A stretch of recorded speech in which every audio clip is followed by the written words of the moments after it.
Kıyın vakıtlarda көңілім харшақ, Süyüvіңні біліп юана,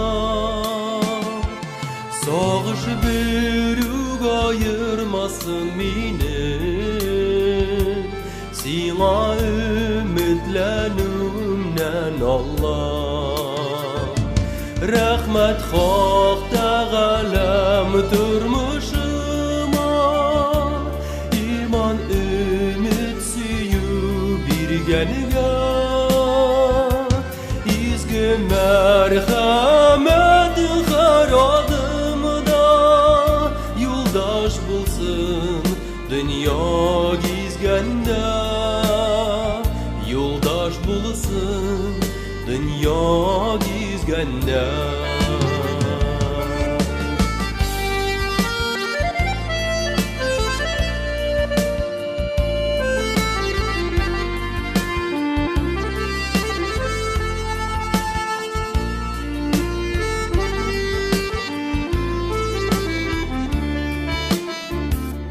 Şefkat çığanağı bulup Allah, Susağan canıma ağasın.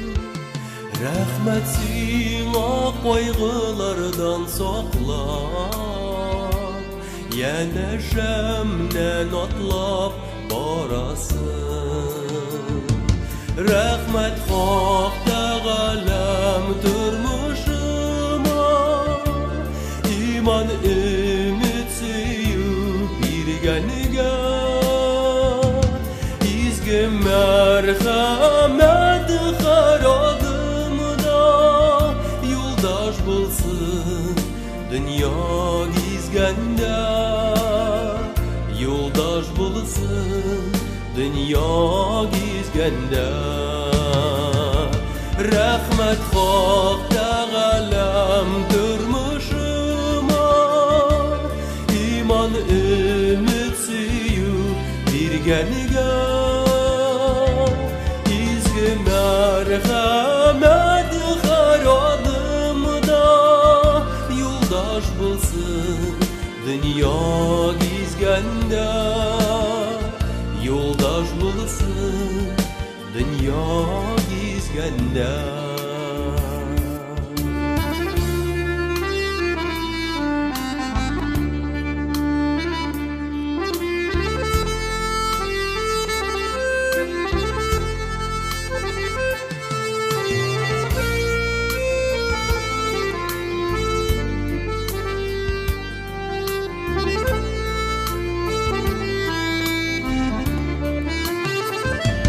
Rəhmət xaq təğələm turmuşuma, İman ümit süyüb birgeniga,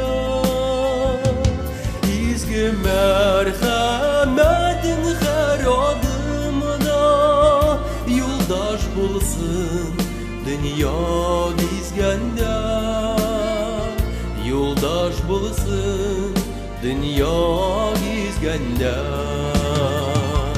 Rəhmət xaq təğələm turmuşuma, İman ümit süyüb birgeniga,